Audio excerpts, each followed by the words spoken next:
Eu sempre tento evitar o máximo que consigo de saber sobre um filme antes de assisti-lo. Eu não leio sinopse, eu não vejo trailer, e se alguém começa a falar comigo sobre um certo filme, eu já peço pra pessoa não me contar nada. Mas não é com todo filme que eu sou assim. Às vezes eu quero saber sobre do que se trata o filme que vou assistir, pois às vezes quero assistir um filme específico. Mas o legal de assistir filmes sem saber sobre o filme é que você vai descobrindo aos poucos o que está acontecendo ali, vai conhecendo os personagens, a história, e isso muitas vezes pode nos surpreender, ou não. E no caso do filme A Vastidão da Noite, que eu assisti recentemente, eu me surpreendi muito.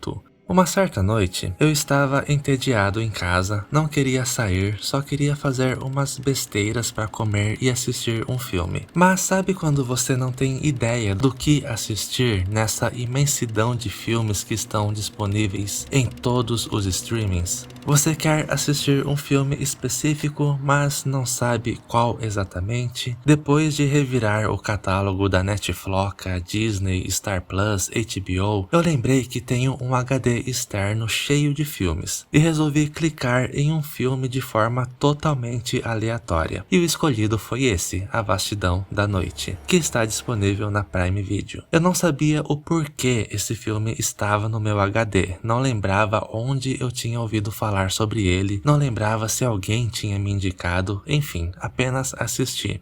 O filme começa bem tranquilo. Vemos uma cidade pequena onde a população está focada em um jogo de basquete muito importante que vai ter ali na escola. Mas logo nesse começo eu já me senti envolvido com a atmosfera sombria do filme e o clima de mistério pairando nesse lugar. Eu não sabia o que iria acontecer, mas sabia que ia acontecer. Então conhecemos os dois personagens protagonistas nessa história misteriosa. Uma garota chamada Faye e um garoto chamado Everett. Não poderão assistir ao jogo pois terão que trabalhar. Ela é telefonista e ele trabalha em uma rádio.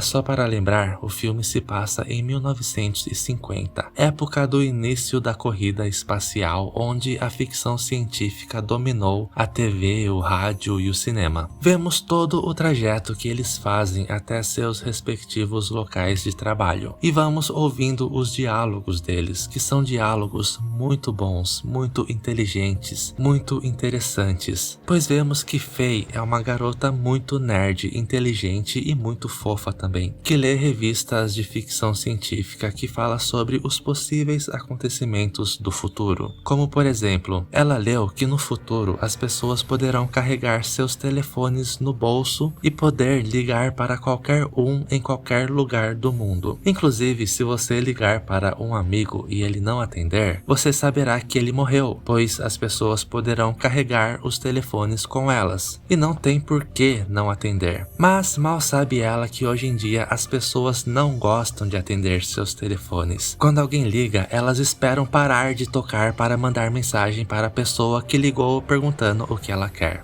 Bom, chegando em seus respectivos trabalhos, Faye intercepta um som estranho em uma linha telefônica. Ela conta para Everett sobre isso, e ele reproduz esse som no rádio, ao vivo, e começam a investigar o que é esse som. Recebem uma ligação de alguém que já ouviu isso antes, e recebem relatos de uma moradora sobre isso também. E a partir daí, a vida dos dois jovens muda para sempre. Claro que se você assistir ao filme da mesma forma que eu, sem saber de nada, possa fazer com que você perca o interesse, porque ele não vai te dar informações sobre nada até o final do filme. E o que move o filme a princípio são os diálogos, toda aquela conversa que Faye e Everett têm no caminho para o trabalho, onde ela fala sobre as invenções do futuro e também as histórias contadas pelo senhor que liga na estação de rádio e depois a senhora moradora do lugar. Aí sim você começa a perceber para onde o filme vai te levar, pois essa moradora diz que seu filho, aos 10 meses de idade, começou a falar uma língua estranha e desconhecida. Começou como sons que bebês fazem e depois o som foi ficando mais claro, mais vocal, e ele falou suas primeiras palavras. Alguns anos depois, quando tinha 9 anos, ele simplesmente saiu pela porta e desapareceu. A mulher acredita que ele foi levado do planeta Terra, que foi sequestrado por seres desconhecidos. Então, como esse filme possui um ritmo lento, acredito que não vá agradar a todos. Quem não tem muita paciência talvez não goste. Mas, como eu disse, o filme já me prendeu desde o início com sua atmosfera sombria e a trilha sonora sensacional e completamente envolvente que ajuda a construir o mistério. Também temos essa questão do desconhecido e o medo do desconhecido, mas ao mesmo tempo a curiosidade de ambos os jovens para saber o que está acontecendo. O filme é uma mistura de um episódio de Além da Imaginação com a história que vemos no livro A Guerra dos Mundos. Claro que o filme tem referências a essas duas coisas.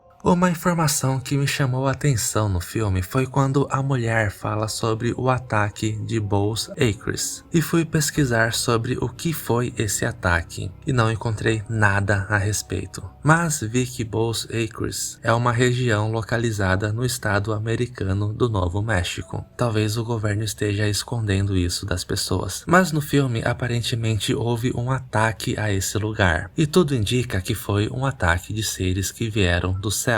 Eu achei também a seguinte matéria no site da revista super interessante. Durante a Guerra Civil, Estados Unidos e União Soviética concordaram em se unir no caso de um ataque alienígena. O filme se passa em um período da Guerra Fria, em 1959, mas essa união entre as duas potências aconteceu em 1985. Mas eu achei interessante, pois vemos os presidentes dos Estados Unidos e da União Soviética fazendo um acordo na Conferência de Genebra em 1985. Em um momento, os dois líderes saíram para dar uma volta, sem fotógrafos nem jornalistas, apenas os dois. Então, por muito tempo, ninguém soube o que eles conversaram. Mas, em 2009, o então presidente da União Soviética disse que eles colocariam as diferenças de lado caso o planeta fosse invadido por aliens. O presidente Reagan disse: "O que você faria se os Estados Unidos fossem atacados por alguém do espaço sideral? Vocês nos ajudariam?" E o presidente da União Soviética disse: "Sem dúvidas." E Reagan respondeu: